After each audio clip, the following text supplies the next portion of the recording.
ପିଲାମାନେ welcome to Jayashree Hindi କ୍ଲାसेस। आमे सरंदता पढ़ुले सरंदता सरिले आमे अलग चैप्टर स्टार्ट करिबा भारतीय साहित्य एकता स्टार्ट करिबा हला। तो हमर जेतु एग्जाम अछि फर्स्ट ईयर रो जो सॉरी सेकंड ईयर रो तो मु एटा सरे कि भारतीय साहित्य एकता स्टार्ट कर देबी हला। देखो आमे प्रीवियस क्लास रे सरंदता रो पार्ट 3 रे ए जगह पढ़थिले जो हमर देवेंद्र लाल को खाया को नहीं आसचंती आज हठात हिंदू मानकर खाद्य देइछंती खाया पई। तो देवेंद्र लाल 3टा रुटी उठे साइला पर देखिले गोटे कागज रो पुड़िया थुआ आइतला हला ए जे पढ़थिले। एबे देखिया नेक्स्ट पेज रे कोन अछि देख। देवेंद्र लाल ने पुड़िया खोली। देवेंद्र लाल जो पुड़िया रोटी तले थुआ आइतला ता खोलिले। पुड़िया में कुछ नहीं था, पुड़िया रे किछि भी नथिला। देवेंद्र लाल उसे फिर गोल करके फेंक देने वाले थे तो कि हाथ ठिठक गया। देवेंद्र लाल ताकू से पुड़िया को फेर गोल करके मोड़ी माड़ी फपाड़ी दो जाऊले हाथ ठिठक गया मैंने रही गला हठात। उन्होंने कोठरी से आंगन में जाकर कोने में पंजे पर खड़े होकर बाहर की रोशनी में पुर्जा देखा। उस पर कुछ लिखा था। से बाहर को जाएंगे आंगन में अनेला बेलू गोटे जगह किसी लिखा है केवल एक खबर। कौन लिखा है ना खाना कुत्ते को खिलाकर खाइएगा। कौन लिखा है ना से टेकी के तो देखिले सेपटे कौन लिखाई देखला बेलू लिखाई जे खाया आगुरी कुकुर को से खाया को खोईकि ना खाइब। देवेंद्र लाल ने कागज की चिंदिया की देवेंद्र लाल से कागज को मोड़ी माड़ी फपाड़ी देले। चिंदिया को मसाला कोठरी मसला मैंने मोड़ी माड़ी की कौन कले कोठरी से गैरेज में आकर जाएंगे जो गातो होता गड्ढा होता जो गैरेज पाखे से फपाड़ी देले। फिर आंगन में लौट आए और टहलने लगे। फिर तापर से जो ताको कोठरी पाख पड़े आसिले से आंगन ने टहलने लगे मैंने एपट सेपट हवा लगे। मस्तिष्क में कुछ नहीं था से किसी भाभी भी पारु नथिले कौन ताको संगरे घटुची होउची। सन्न रहा चुपचाप रहिले। केवल एक नाम उसके भीतर खोया सा चक्कर काटता रहा जेबू जेबू जेबू। ताको भीतर केवल जेबू जेबू जेबू ही ताको मुंडे चलुला जे एमिति कौन पाई कांथरे लिखाई। थोड़ी देर बाद वह फिर खाने के पास जाकर खड़े हो गए। किस समय पर से जाएंगे कौन गले फिर खाद्य पाकर ठिया गए। यह उनका खाना है। देवेंद्र लाल के मित्र के नहीं जो मित्र के यहाँ से आया है।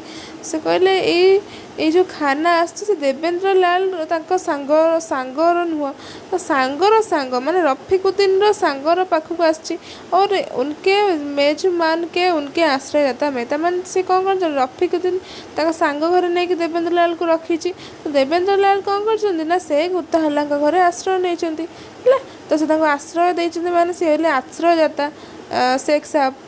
जेबू के पिता के कुत्ते यहाँ कहाँ है से भावुन जे कुत्ते को खिलाकर खाना एमती कौन पाई लिखाई। जेबूर पिता घरे मुझे आश्रय नहीं। जेबू किए लिखी जे कुकुर कौट आस केमी खाया देवी कौन पर एमती लिखाई। देवेंद्र लाल फिर टहलने लगे। फिर भाविया लगे एक अर्थर अर्थ कौन। आंगन के दीवार पर छाया सर की बिलार उठा बैठा और बिले से उठिकी बसला। देवेंद्र लाल ने बुलाया। देवेंद्र लाल से बिल्ली को डाकिले। ये वह लपक कर कंधे पर आ गया। से बिल्ली डें के आसिक देवेंद्र लाल कांधों पर बस पड़ा।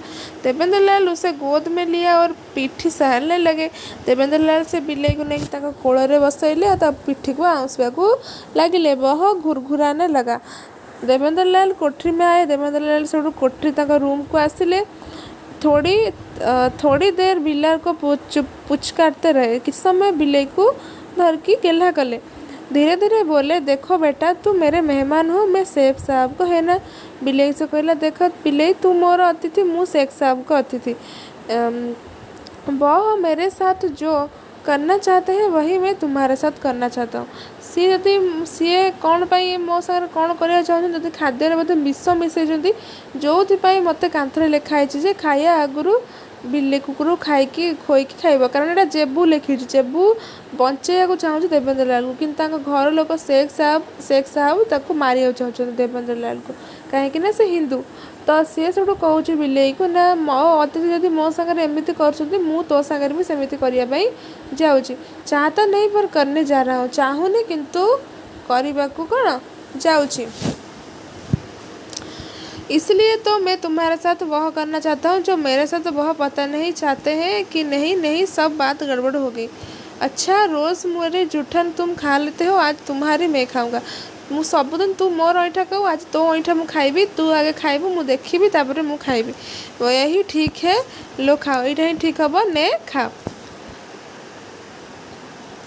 बिल्ला ने मांस खाया, हड्डी झटपट चाहता था, पर देवेंद्र लाल ने उसे गोद में लिए लिए ही रबड़ी खिलाई, वह सब चाट गया। से मांस खाइबा के चाहूला कि देवेंद्र लाल कोल बसैकी राबड़ी खाया देले, से सब चाटिकी खाईला। देवेंद्र लाल उसे गोद में लिए सहलाते रहे, कोल बसैकी आउंसवा लगिले। जानवरों में तो सहज ज्ञान होता है, खाद्य अखाद्य का, नहीं तो वे बचते कैसे। जानवरों के भीतर तो सेमती किसी नहीं, से जहाँ नहीं था खाई दियंती। जब जानवरों में होता है, और बिल्ली जानवरों में शायद सबसे सहज ज्ञान के सहारे जीने वाला है, तभी तो कुत्ते की तरह पलती नहीं। बिल्ली जो खा लेता है वह सर्वदा खाद्य है। ये बिल्ली सड़ी मछली खा ले, जिसे इंसान न खाए वह और बात है। तो बिल्ली सब जिनस खाई दिए। सहसा बिल्ला जोर से गुस्से से चीखा और उछलकर गोश्त से बाहर जा कूदा। हठात किना से बिल्ली जोर चिल्लेला, पाटी करके कौन गला ना कोड़ू डेई पड़ा। चिकता घुर्राता सा कूद कर दीवार पर जा खड़ा हुआ। जोर चिल्ले की जंत्रणा छटपट होगी जाकि कांथ उपर ठियाला और ग्यारेज की छत पर जा पहुंचा। ग्यारेज छत पर पड़ेगा कहीं विष मिसला रबड़ी रे, कष्ट होती चिल्लाऊँ।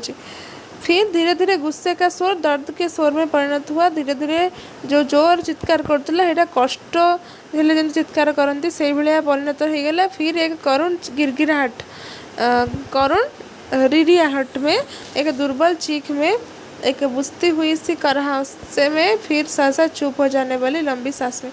तापर कौन है, बिलेटी मर गया। देवेंद्र लाल फिर खाने को देखने लगे। देवेंद्र लाल जानीगले, सियोर हो गले खाद्य विष मिशी। से फेर खाद्य को चाहिए, वह कुछ साफ साफ दिखता हो सो नहीं, वह देवेंद्र लाल की आंख निस्तब्ध उसे देखती रही। आज़ादी, भाईचारा, देश, राष्ट्र। देवेंद्र लाल भावुं आमको आज़ादी मिली, भाईचारा मिली, देश राष्ट्र ये किसी भी नुह, मत मो निज देश ही मत मारिया चेष्टा कर।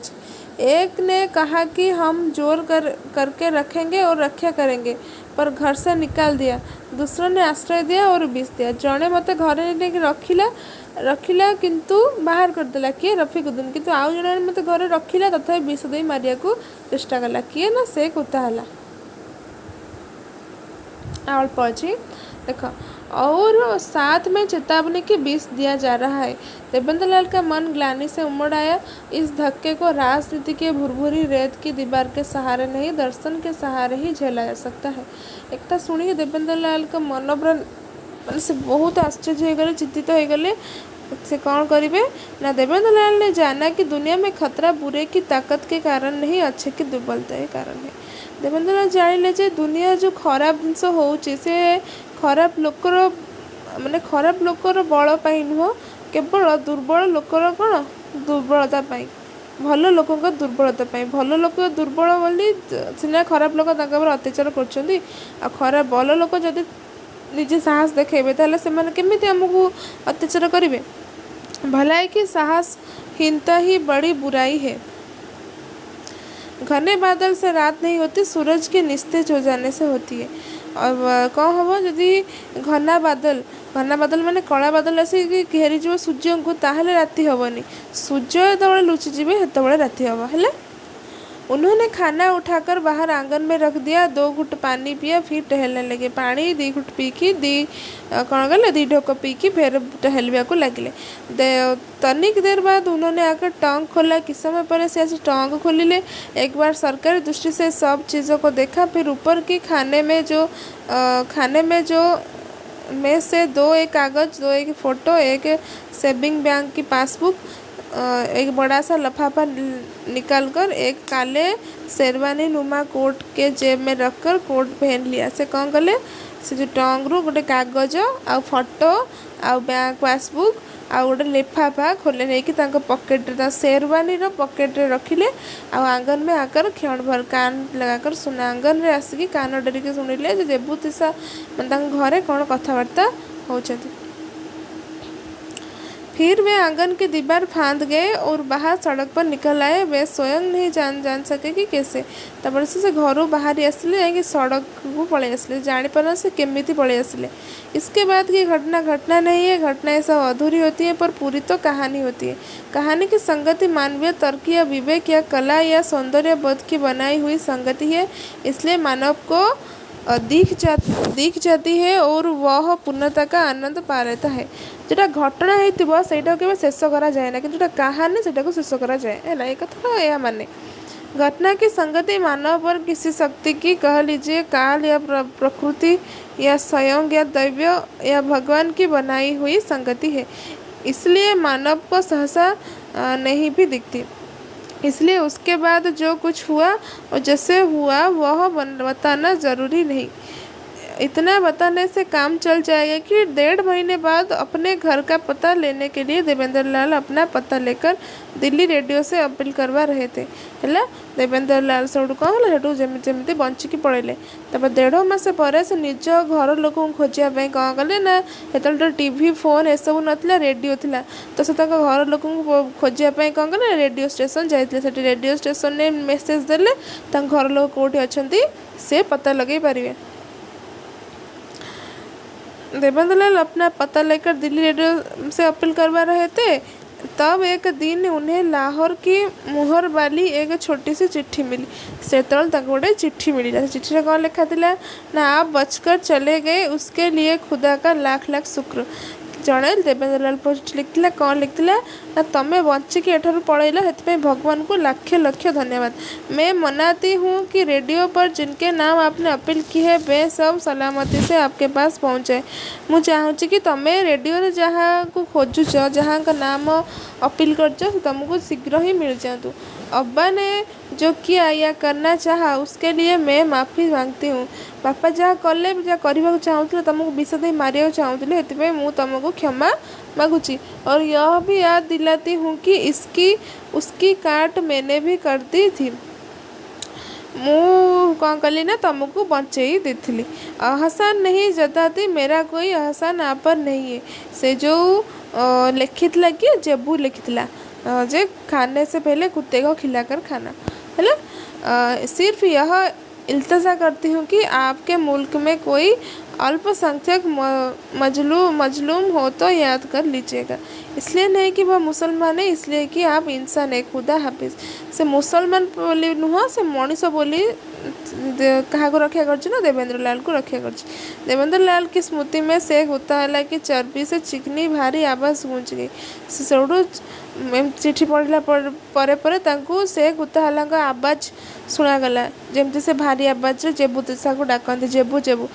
और फिर गैरेज की छत पर छटपटाकर धीरे धीरे शांत होने वाली बिल्ली की बहुत दर्द भरी करा।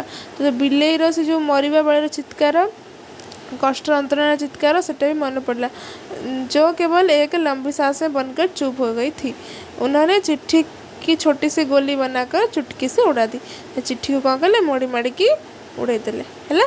तुमर ये विषयटा कम्प्लीट हो गला सरंदाता। तापर क्वेश्चन आंसर सब अच्छी तुम देख तुम कौटा जोटा तुमको न आसूँ तो मत कमेंट जनइले मुझे तुमको लॉन्ग क्वेश्चन भी लिखिकी देवाई ट्राए करी बुझाई चेष्टा करी है।